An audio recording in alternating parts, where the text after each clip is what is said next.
Hello everyone, this is Ahmad Hussain and you are watching AMU studios के एपिसोड। और आज चलो कुछ ज्ञान की बातें हो जाएं।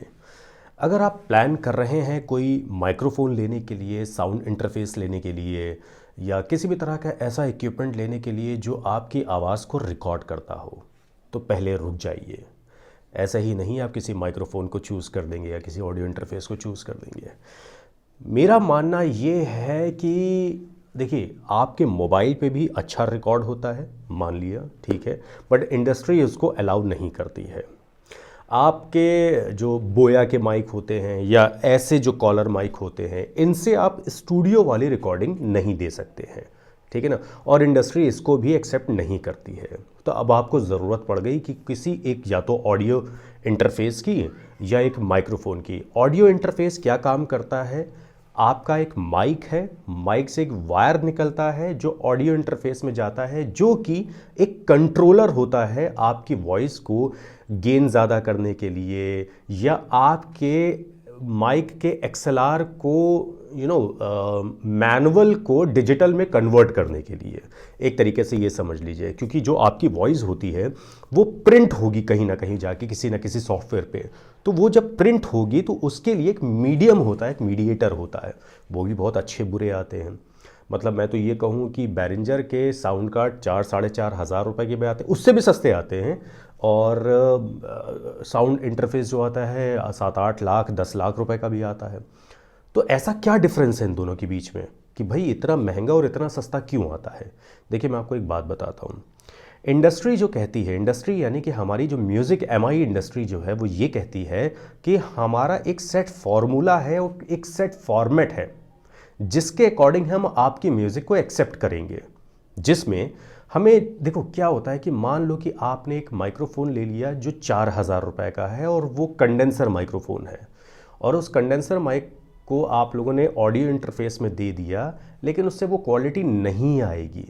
फिर एक माइक्रोफोन है जो 3 लाख रुपए का है। बहुत सारे माइक्रोफोन ऐसे हैं जो 3 लाख रुपए के हैं, आपने उसी ऑडियो इंटरफेस में दे दिया, तब भी क्वालिटी नहीं आएगी।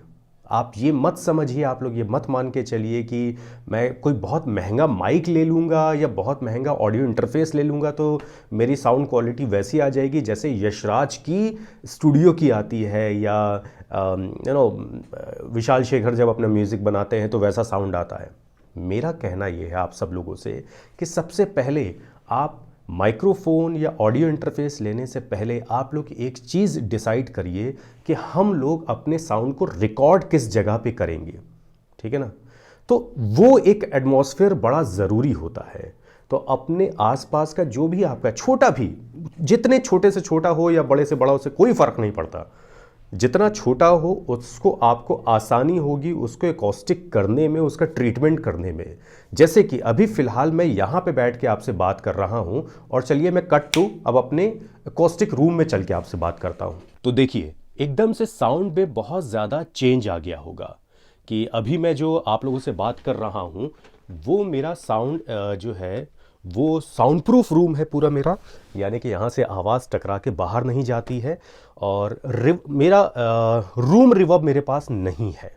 तो मुझे जितना मैं चाहता हूँ अपनी वॉइस को कंट्रोल कर सकता हूँ अपने हाथ में। तो बस मैं आप लोगों से यही कहना चाहता हूँ कि सबसे पहले आप लोग अपने रूम का ट्रीटमेंट करिए, क्योंकि वो बहुत ज़्यादा इम्पॉर्टेंट है। रूम ट्रीटमेंट जब आप लोग करेंगे तो जाहिर सी बात है कि फिर वो आपको एक साउंड क्लियर देगा, ना कि बाहर का साउंड आएगा। अच्छा, इसमें भी 2-3 चीज़ें हैं। आप रूम ट्रीटमेंट करते हैं तो कुछ लोगों का रूम जो होता है वो बहुत ज़्यादा रोड पे होता है, कुछ लोगों का रूम जो होता है वो बहुत ज़्यादा साइलेंट जगह पे होता है। जैसे मैं जहाँ पे रहता हूँ या जो इस एरिया जो है, वहाँ बाहर का शोर नहीं है मेरे पास में। तो मैंने अपना रूम ट्रीटमेंट उतना करा हुआ है जितना मुझे ज़रूरत थी। बहुत सारे लोगों को बाहर के साउंड बहुत होते हैं उनके एरिया में, तो उनको थोड़ा सा ग्लास वूल, रॉक वूल, फिर उसके ऊपर शीट, फिर उसके ऊपर एक स्टूडियो के पैनिंग की एक शीट आती है वो लगानी पड़ती है। तो कई सारे रूम ट्रीटमेंट एक अलग सब्जेक्ट है कि कैसे किया जाएगा, उसके पीछे मतलब 2-3 एपिसोड बन जाएंगे। तो मैं आप लोगों से सिर्फ एक छोटा सा आग्रह ये करना चाहता हूँ, आप लोग देखिए, रोड का माइक्रोफोन भी ले सकते हैं। रोड का NT1 माइक्रोफोन बहुत अच्छा है, बहुत अच्छा है। नॉयबन का TLM 102 है, TLM 103 है, माइक्रोफोन बहुत अच्छे हैं।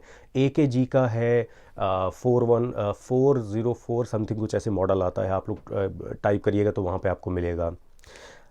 फिर उसके बाद ऑडियो इंटरफेस अगर आप लेना चाहते हैं तो उसके आते हैं फोकस राइट के, मोटू के।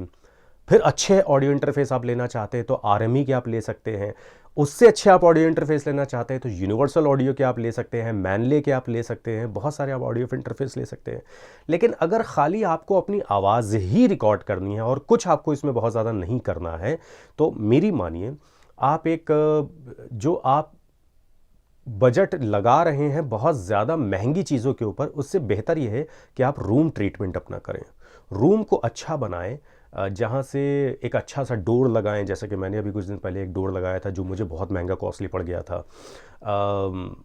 फिर उसके बाद में एक ऐसी जगह बनाएं जहाँ पे आपको परमानेंट रिकॉर्ड करना हो। एक अच्छे मतलब अच्छे XLR माइक वायर भी बहुत ज़रूरी होते हैं।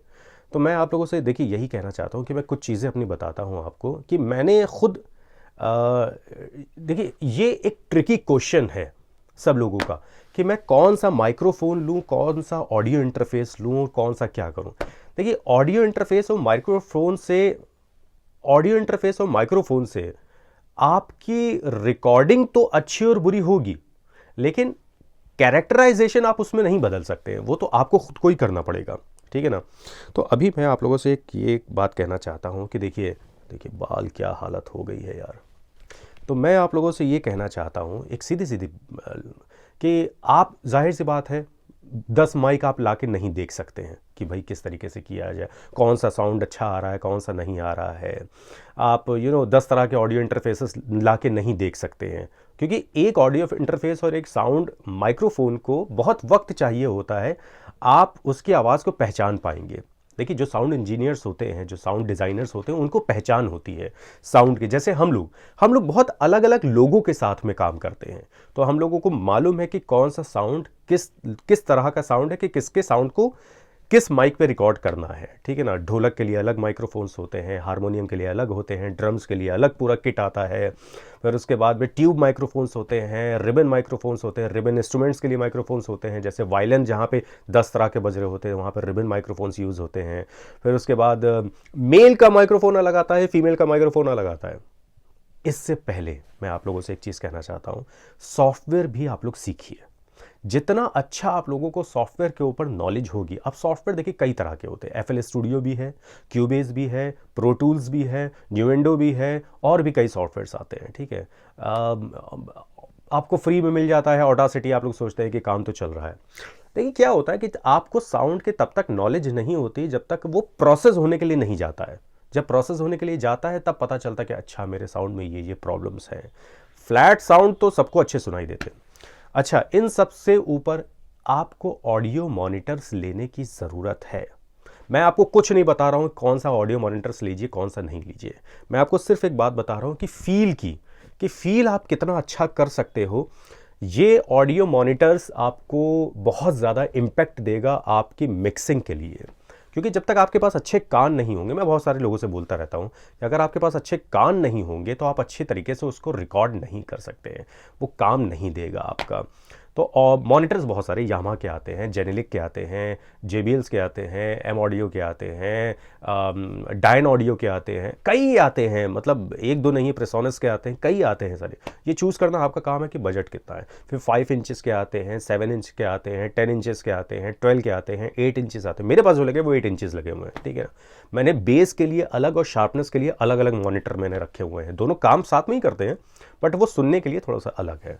तो अगर आप माइक्रोफोन के लिए प्लान कर रहे हैं, आप ऑडियो इंटरफेस के लिए प्लान कर रहे हैं, तो मेरी राय, अगर आप मुझे कुछ मानते हैं और मैंने अगर आपको कुछ सिखाया है, कभी आपको कुछ बता पाया हूँ, कुछ आपके लिए कर पाया हूँ आप लोगों के लिए, तो आप लोग एक छोटी सी मेरी राय मानिए कि 1 महीना और वेट कर लीजिए। जहाँ इतना वक्त आप लोगों ने वेट किया है, 1 महीना और वेट कर लीजिए और रूम ट्रीटमेंट के ऊपर अपना काम करिए। रूम ट्रीटमेंट एंड सॉफ्टवेयर जितना अच्छा आप सीखेंगे, आप अपने ऑडियो को उतनी ही अच्छी तरीके से मैनेज कर पाएंगे अपने साउंड को। क्योंकि क्या होता है कि हमेशा एक माइक्रोफोन वो अच्छा माना जाता है, ऑडियो इंटरफेस वो अच्छा माना जाता है जो फ्लैट रिकॉर्ड करे, जो जो जो आपकी कमियां हैं वो आपको सुनाए, ना कि वो ज़बरदस्ती का आपको अच्छा करके सुना दे। बहुत सारे आते हैं माइक्रोफोन्स और स्पीकर्स आते हैं जो आपको आपके ज़बरदस्ती का बेस ऑटोमेटिकली बढ़ा देते हैं, शार्प कर देते हैं, वो खुद से ही कर देते हैं और आपको लगता है कि यार कितना अच्छा साउंड आ रहा है। लेकिन जब वो प्रोसेस होने के लिए जाता है, जब वो मिक्स होने के लिए जाता है, तब सारी कमियां निकल के सामने आ जाती हैं। तो मेरा आग्रह ये है कि पहले आप लोग ऑडियो रूम को तैयार करिए, देन आप लोग सॉफ्टवेयर के ऊपर काम करिए। माइक्रोफोन ये सारी चीज़ें तो आ जाएंगी, क्यूबेस या कोई भी प्रो टूल्स हो गया, कोई भी हो, एक एक महीने का ट्रायल वर्जन कंपनी खुद देती है कि आप मेरे सॉफ्टवेयर को ट्राई कीजिए, और फुल वर्जन देती है कि आप मेरे सॉफ्टवेयर को ट्राई कीजिए, अगर आपको अच्छा लगता है तो परचेस कर लीजिए। तो आप लोग भी परचेस कर सकते हैं। क्यूबेस हो गया, प्रो टूल्स हो गया, एफएल स्टूडियो हो गया, कई ऐसे हैं जिसमें आप लोग डाविंची, कई कई ऐसे हैं। फिर वीडियो एडिटिंग पर आप लोग आइए धीमे धीमे, क्योंकि अब ऑडियो का ज़माना तो है ही है, लेकिन ऑडियो को भी लोग विजुअल्स में देखना चाहते हैं। तो खैर, ऑडियो का एक अलग पार्ट है, वीडियो का एक अलग पार्ट है। मैं आपसे बिल्कुल नहीं कह रहा हूँ कि कौन सा माइक्रोफोन लीजिए, कौन सा साउंड आप लोग कार्ड लीजिए, साउंड कार्ड यानी कि ऑडियो इंटरफेस। मैं सिर्फ आप लोगों से एक चीज़ कह रहा हूँ कि आप लोग जो कोई भी लीजिए, उससे पहले की जो ABCD है वो पढ़िए। आप डायरेक्टली KLMNOP QRST नहीं पढ़ सकते, आपको A से पढ़ना पड़ेगा। भाई हम लोग क्लास 1 पहले पढ़ते थे, सेकंड पहले पढ़ते थे, एकदम से 8th में नहीं पहुंच गए।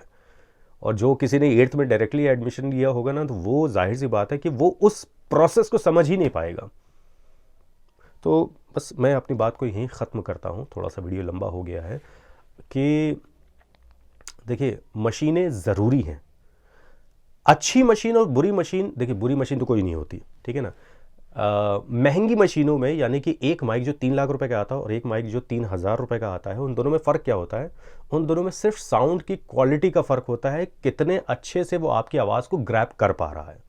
और मैं आपको बात बताऊँ, जितने महंगी इक्विपमेंट्स आप लगाएंगे उतना अच्छा ट्रीटमेंट आपको करना पड़ेगा, और उतने ही अच्छा आपको ऑडियो मॉनिटर्स लेने पड़ेंगे। तो ये है। हेडफोन्स बहुत अच्छे आ गए, क्लोज बैक हेडफोन्स आते हैं, बहुत अच्छे आते हैं, तो उसको भी लीजिए आप लोग। मैं इसी तरीके से और भी वीडियोस आप लोगों के लिए लाता रहूँगा। अब मैं अनबॉक्सिंग का सेशन शुरू कर रहा हूँ। अनबॉक्सिंग यानी कि माइक्रोफोन्स की अनबॉक्सिंग, फिर उसका रिव्यू, उसका साउंड टेस्ट, ताकि जो लोग मुझ पर ट्रस्ट करते हैं वो मुझ पर उनका ट्रस्ट बना रहे और मैं ऐसे वीडियोस और लेकर आता रहूँ। आप लोगों ने अभी तक मुझे इंस्टाग्राम पे अगर फॉलो नहीं किया तो इंस्टाग्राम पे भी आप लोग मुझे फॉलो कर लीजिए। वहाँ पर भी मैं बहुत सारे माइक्रोफोन्स के, बहुत सारे ऑडियो इंटरफेसेस के बारे में बताता रहता हूँ। रिकॉर्ड कैसे किया जाता है वो भी छोटी छोटी ऑडियो वीडियो क्लिप्स में मैं बताता रहता हूँ। यूट्यूब के लिए मुझे पूरे वीडियोज़ बनाने पड़ते हैं, इसके लिए बने बनाए आप छोटे से अपने मोबाइल से हम लोग शूट कर सकते हैं। तो चलिए, मुझे दीजिए इजाज़त। अगर आपको कुछ समझ में आई हो बात, मेरी बात को अगर आप लोग माने हैं, तो पहले room treatment and software, then audio interface and microphone. If you are going to buy a new microphone or new audio interface, just wait for few minutes or few days, because of that कि आप अच्छा, बस वही बात है कि कलाकार बनना है, मशीन बनना है। तो कलाकार बनना है तो सोचना यहाँ से है, लेकिन उसको फील यहाँ से करना पड़ेगा। ये यहाँ का हार्ट होता है ना, वहाँ से करना पड़ेगा। चलिए, मुझे दीजिए इजाज़त। खुदा हाफिज़।